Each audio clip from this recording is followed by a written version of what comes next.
बात करते हैं आदि शंकराचार्य की। क्यों प्रसिद्ध हैं शंकराचार्य जी, इनके सिद्धांत क्या हैं, भारतीय हिंदू धर्म में, सनातन धर्म में इनका क्या योगदान है, समस्त बातों को हम विस्तार से समझने का प्रयास करेंगे। तो सबसे पहले हम देखते हैं कि आखिर आदि शंकराचार्य का जन्म कहाँ हुआ था। तो आदि शंकराचार्य जी का जन्म वर्ष 788 ईस्वी में केरल के कलादी नामक गांव में हुआ था, जो इस समय आधुनिक केरल जो है उसके एर्नाकुलम डिस्ट्रिक्ट में स्थित है। फिर उनका परिवार क्या था, तो देखिए मूल रूप से वे एक ब्राह्मण परिवार में पैदा हुए थे। थोड़ा गरीब परिवार था हालांकि उनका, और उनके जो पिता थे उनका नाम शिवगुरु था, जो कि ब्राह्मण होने के साथ साथ काफ़ी शास्त्रों में भी पारंगत थे। और उनकी माता का नाम आर्यम्बा, जिनको कहीं विशिष्टा देवी भी लिखा मिलता है, सुनंदा भी लिखा मिलता है, तो इस तरह से उनकी माता जी का नाम था। और उनके जीवन में उनकी माता जी का काफ़ी प्रभाव रहा है। तो जो शिवगुरु और आर्यम्बा थे, इनके विवाह के कई वर्षों के बाद भी उनके कोई संतान नहीं हुई। तो फिर उन्होंने शिव जी से प्रार्थना की और उनकी प्रार्थनाओं का परिणाम ये हुआ कि उनके घर में शंकराचार्य का जन्म हुआ। हालांकि इसमें भी कुछ कहानी है कि उन्होंने मांग की थी कि भाई शिव जी ने उनसे कहा था कि कम आयु अच्छा व्यक्ति, और अच्छा व्यक्ति नहीं लंबी आयु, इस तरह की कई कहानियां प्रचलित हैं। तो उन्होंने ये डिमांड की थी कि भले उसकी आयु कम हो, लेकिन हमको बहुत अच्छे किस्म का बालक चाहिए, मतलब प्रवीण बालक चाहिए। फिर इन्होंने संन्यास कब लिया, तो जब शंकराचार्य जी 7 वर्ष के थे तो उनके पिताजी का निधन हो गया था। फिर उनकी माताजी ने उनकी शिक्षा की व्यवस्था की, उनको कुछ गुरुजन के पास भेजा, और जब वो विद्या वेदों का आरंभ किया उन्होंने उन गुरुजनों के पास, तो सारे जो गुरु थे वो बड़े चकित रह गए कि ये तो बहुत ही चमत्कारी बालक है, इसने इतनी सी उम्र में वेद पुराण उपनिषद रामायण महाभारत सहित सभी धर्म ग्रंथ कंठस्थ कर लिए। तो वो बड़ी उनकी प्रतिभा से बड़े प्रसन्न थे।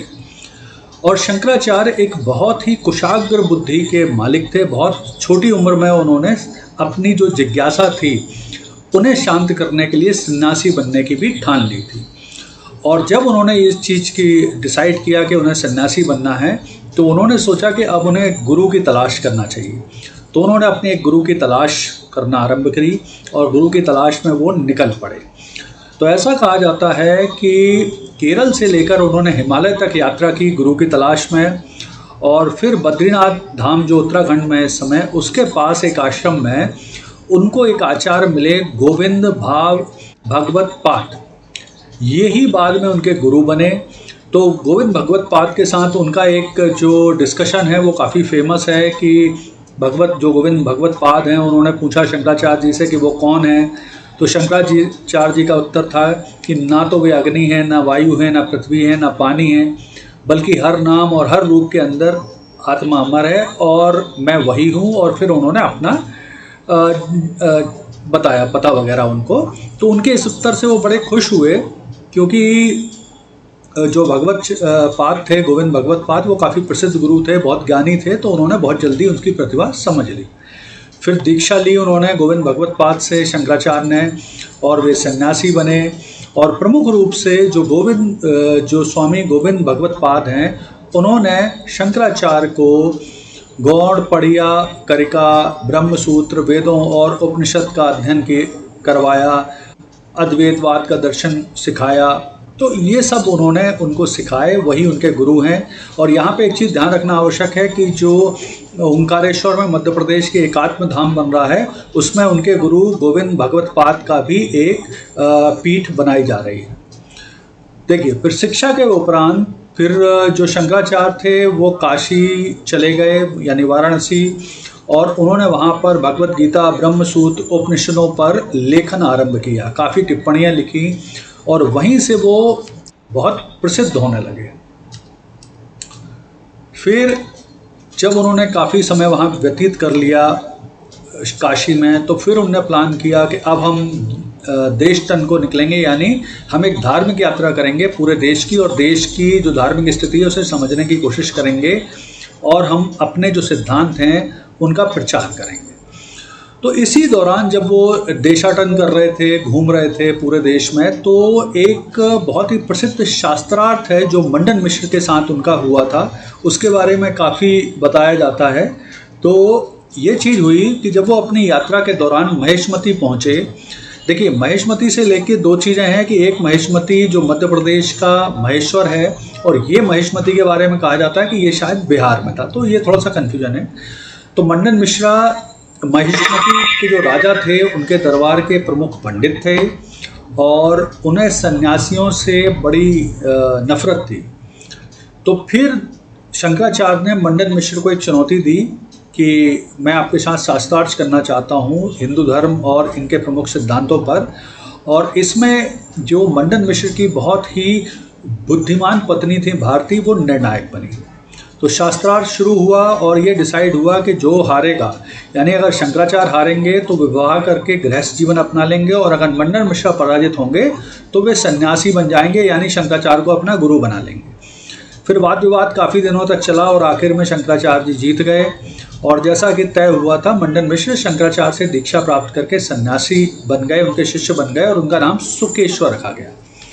अब यहाँ मैं आपको एक चीज़ और बता दूँ थोड़ी सी, कि इसमें एक चीज़ और भी हुई कि जब मंडन मिश्रा हार गए तो उनकी पत्नी भारती ने भी चैलेंज किया शंकराचार्य को कि मैं अब आपके साथ शास्त्रार्थ करना चाहती हूँ।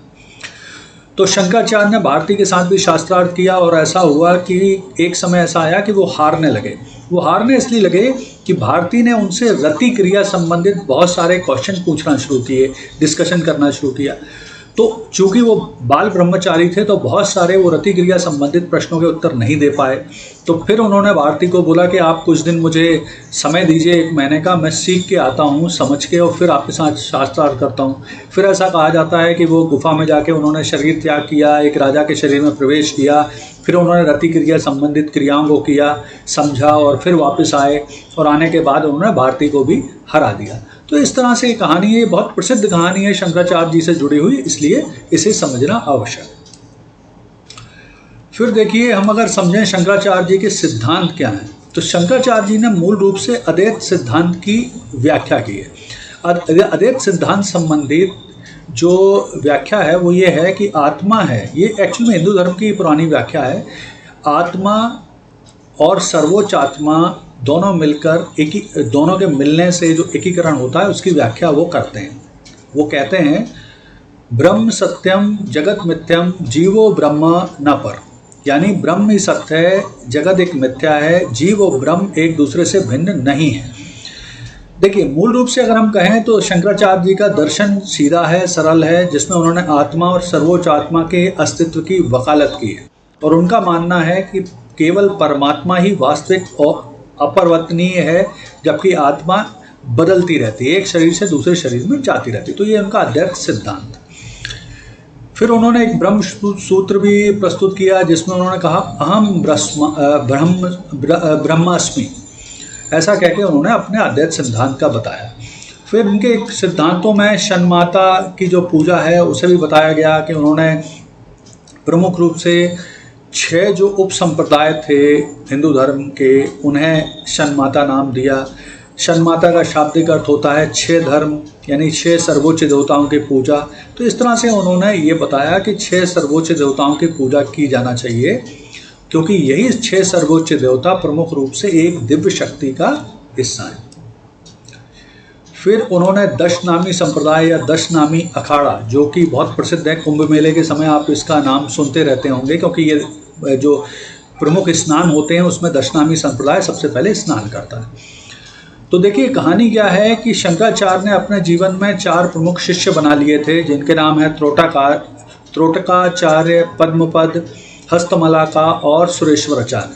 ये 4 उनके प्रमुख शिष्य थे, और इन 4 प्रमुख शिष्यों के 6 अन्य और शिष्य थे। तो इस तरह से इनके प्रमुख रूप से 10 शिष्य हो गए थे, और इन्हीं 10 शिष्यों के नाम से ये दशनामी अखाड़ा या दशनामी संप्रदाय की स्थापना की है। और ये बहुत ही प्राचीन संप्रदाय यानी अखाड़ा है भारत का। और जैसा मैंने आपको बताया, कुंभ मेले के समय जब प्रमुख स्नान होते हैं तो उस समय ये प्रमुख रूप से स्नान करते हैं सबसे पहले। तो इस तरह से ये रहा। और दशनामी संप्रदाय प्रमुख रूप से एक मठ यानी एक सन्यासी जीवन जीने की कला को बताता है, और इसके हेड भी नियुक्त होते हैं टाइम टू टाइम, और जो प्रमुख शिष्य होता है, गुणी शिष्य होता है, वो हेड बनता है।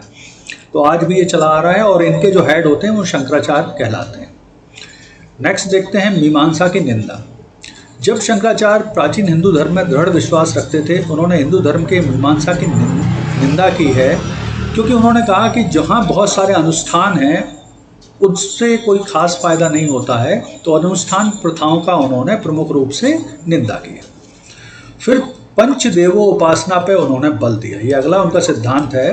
पंचदेव यानी इन्होंने कहा शंकराचार्य जी ने कि जो हिंदू धर्म के प्रमुख देवता हैं, विष्णु जी, शिव जी, सूर्य, गणेश और दुर्गा जी, ये 5 प्रमुख देवताओं को प्रधान मानकर इनकी उपासना करना चाहिए, और शेष जो भी देवता हैं वो सब इनके ही सहायक हैं या उनके सहायक मान के उपासना होना चाहिए। फिर शंकराचार्य द्वारा जी कुछ प्रमुख ग्रंथों की रचना की गई है। शंकराचार्य जी अपने लेख, ग्रंथ और टिप्पणियों के लिए प्रसिद्ध हैं। ब्रह्मसूत्र उनकी सबसे इम्पॉर्टेंट रचना है, ब्रह्मसूत्र भाष्य के रूप में जिसे जाना जाता है, और ये सबसे इम्पॉर्टेंट ग्रंथ है, इनका सबसे अच्छा काम भी माना जाता है, ये है। फिर उन्होंने भगवत गीता, 10 प्रमुख उपनिषदों पर भी भाष्य लिखे। आदि शंकराचार्य अपने स्रोत यानी कविताओं के लिए भी जाने जाते हैं। उन्होंने एक सबसे प्रमुख स्रोत है उनका उपदेश सहस्त्री यानी 1000 उपदेश, वो भी लिखा है। फिर कौपिन पंचक्रम लिखा है, कनकधारा स्रोत लिखा है, साधन पंचक्रम, यानी बहुत सारे ग्रंथों की रचनाएं की हैं, बहुत सारे भाष्य लिखे हैं, मीमांसा की हैं, बहुत सारे सिद्धांतों को प्रस्तुत किया है इन्होंने। फिर देखिए प्रमुख रूप से आखिर याद क्यों रखा जाता है शंकराचार्य जी को, तो इन्हें इसलिए याद रखा जाता है कि आदि शंकराचार्य जी कहलाते हैं हिंदू धर्म के पुनर्जागरण के पुरोधा, यानी हिंदू धर्म के पुनर्जागरण करने वाले व्यक्ति। क्योंकि देखिए जिस समय इनका जन्म हुआ था 9वीं शताब्दी में, उस समय पूरे देश में प्रमुख रूप से जो दक्षिण भारत था वहाँ बहुत सारे कर्म कांड, जैन बौद्ध धर्म, कपालिक, उन सब का बहुत ज़्यादा प्रभाव था। तो इन्होंने जब वेद अध्ययन कर लिया, अपना अध्यापन समाप्त कर लिया, तो फिर दक्षिण भारत से इन्होंने चोल और पांड्य राजाओं की सहायता से जो उस समय के समाज में जैन बौद्ध शक्त गणपत्य कापालिक संप्रदाय इनका प्रभाव बढ़ रहा था, इसे रोकने का प्रयास किया। वैष्णव अलवारों शैव नयनारों के प्रभाव को बढ़ाने के लिए योगदान दिया। उपनिषदों का वेदों का अध्यापन बढ़वाया, उसके बारे में भी प्रस्तुति की। और फिर एक और योगदान के लिए वो पूरे देश में प्रसिद्ध हैं, वो है शंकराचार्य द्वारा 4 मठों की स्थापना। देश को धार्मिक दृष्टि से एकता सूत्र में बांधने के लिए उन्होंने पूरे देश में 4 मठों की स्थापना की। तो दक्षिण भारत में जब इन्होंने हिंदू धर्म की पुनर्स्थापना कर दी, तो उसके बाद ये फिर मध्य भारत की ओर गए और गुजरात में इन्होंने शारदा पीठ की स्थापना की। फिर उत्तर भारत की यात्रा करते हुए असम क्षेत्र में प्रविष्ट हुए। उन्होंने वहाँ पर शक्ति तांत्रिकों के साथ शास्त्रार्थ किया और अपना अद्वैत सिद्धांत उन्हें बताया। फिर असम से चल के वो बद्री का धाम पहुँचे, वहाँ ज्योतिष मठ की स्थापना की।